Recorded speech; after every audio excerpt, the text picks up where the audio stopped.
Hi, this video is a continuation of No Mud, No Lotus, part 4. My friend Inbal phoned and that interrupted the video.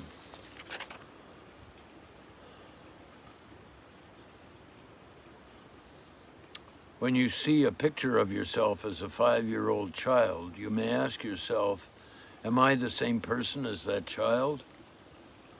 The answer isn't yes or no.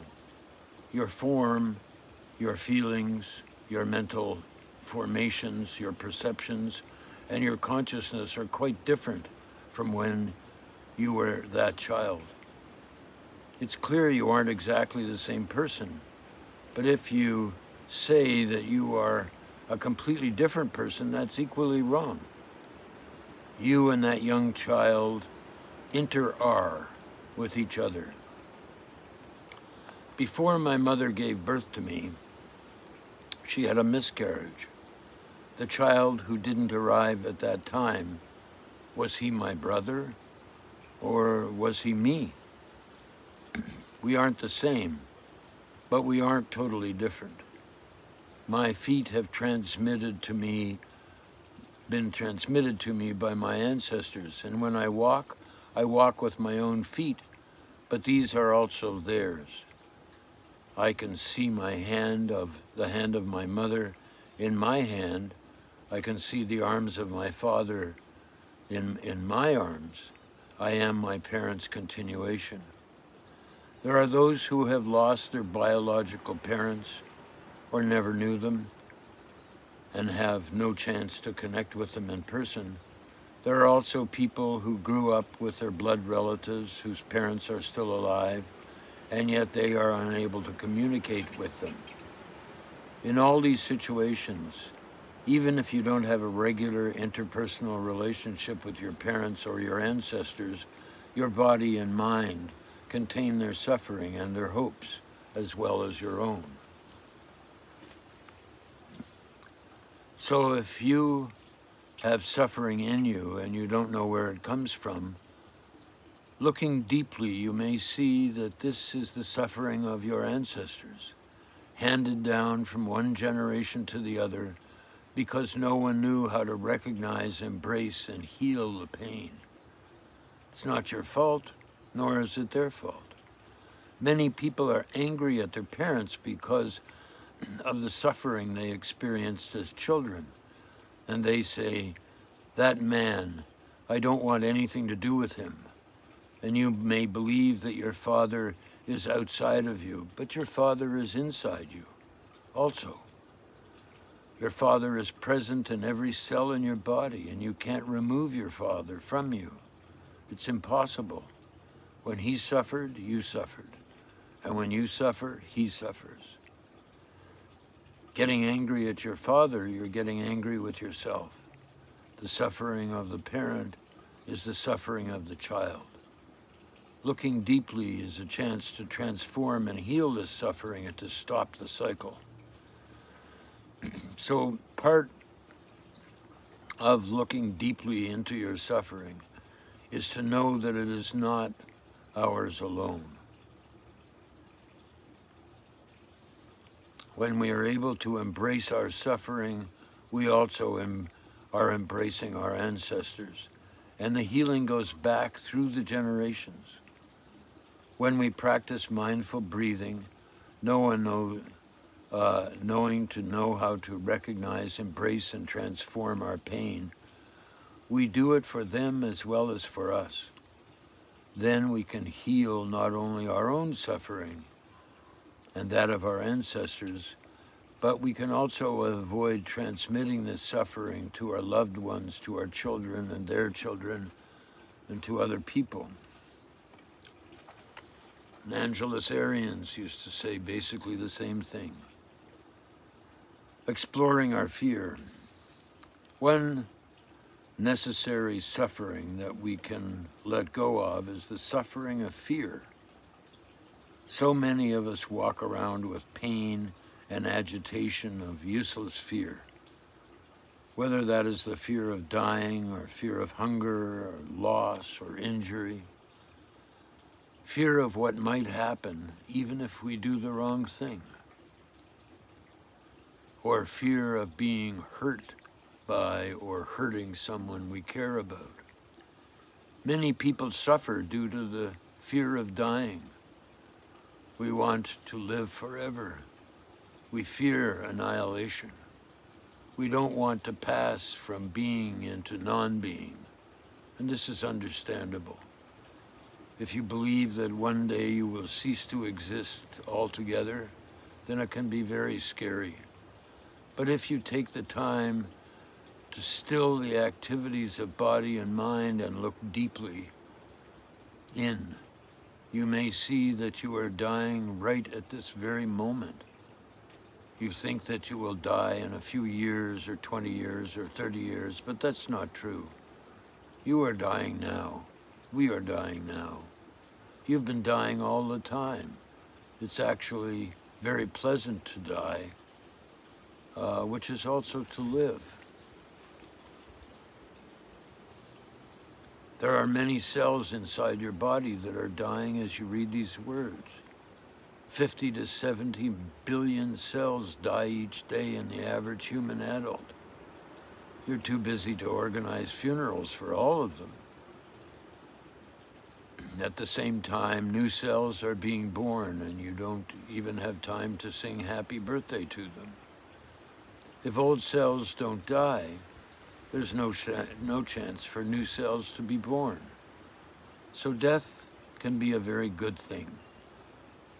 It's very crucial for birth. You are undergoing birth and death in this very moment. And so am I, and so is everybody, and so is everything. While most people are intensely afraid of dying, there are also people who are weary of living. They get bored after 50 or 70 or maybe only 20 or 30 years. They find life unbearable and are seeking non-being. Some of them think that suicide is a way to end the suffering and to pass from the realm of being into non-being. But both of these preconceptions cause suffering because they ignore the reality of life and death and that they always go together. You can't take one out of the other. Even your so-called death, you will continue in some way. Deep looking can dismantle these kinds of emotions. There is no birth and death. Everything dies and renews itself all the time. And when you get that kind of insight, you no longer tire of yourself or tire yourself out with anxiety and aversion. Your true aspiration. When we are full of fear, we often focus preventing the event we dread, and we forget that joy is also possible even in an unpredictable world. We believe that we need to obtain a certain diploma or career in order to be safe and to be a success. And there are people who are victims of this kind of success. They get the things they work so hard to achieve, and then they find themselves trapped in ways they hadn't anticipated. But no one is ever a victim of his or her happiness. Many of us live in communities where everyone has a roof over their head and enough food to eat, and no one is scared of bombs dropping on them. Yet people are still suffering. This is because we've forgotten or misplaced our deepest aspiration. Many of us slog through life without conscious awareness or intention. We set ourselves a course and we barrel ahead without stopping to ask whether this path is fulfilling to our most important goals. That's partly because many of us believe that happiness is not possible in the here and now. We think the need to struggle now so that we will be happy in the future. So we postpone happiness and try to run into the future and attain the conditions of happiness that we don't have now. If you breathe in and bring your mind home to your body, you can recognize immediately that many conditions of happiness you already have.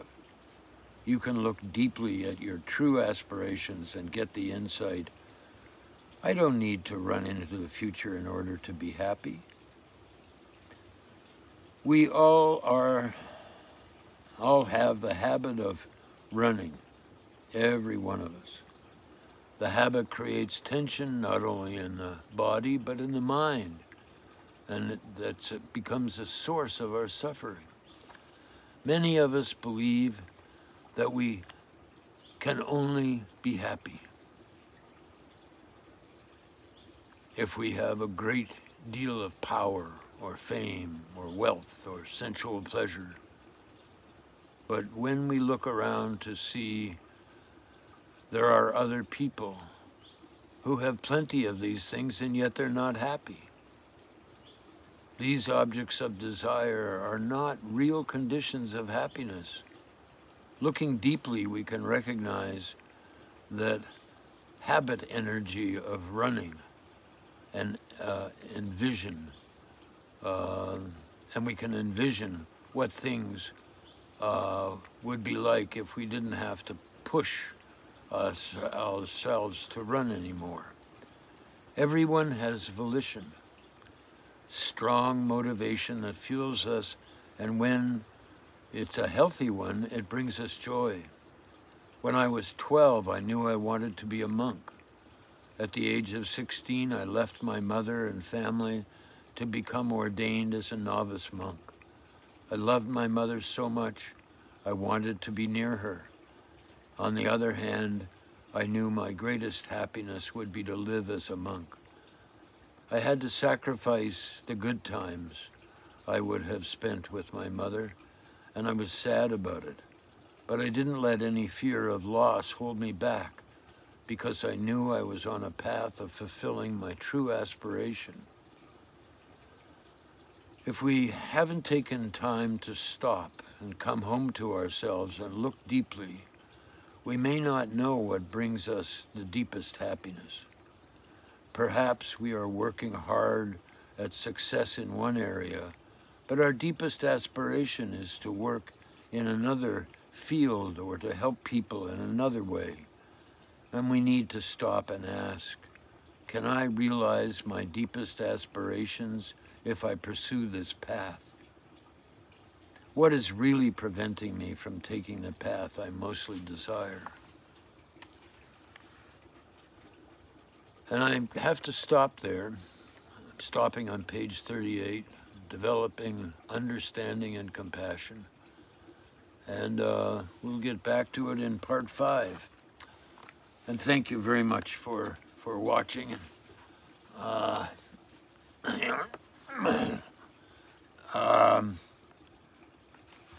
And I will read again, hopefully tomorrow. This is part 5. So thank you very much for listening, and I hope this is helpful in some way. And I've really enjoyed it. And now I'm going to do a Zoom call with anybody who wants to come in and hear Inbal talk about her sound healing and meditation and sound healing and breath work. And Inbal has given up a very successful career to follow her aspirations. She has many patents in her name and had an important position which she enjoyed, but she knew it wasn't her aspiration and she followed it right now. So please share whatever it is that helps you. We really need to hear from one another. Thank you very much for giving my life some purpose.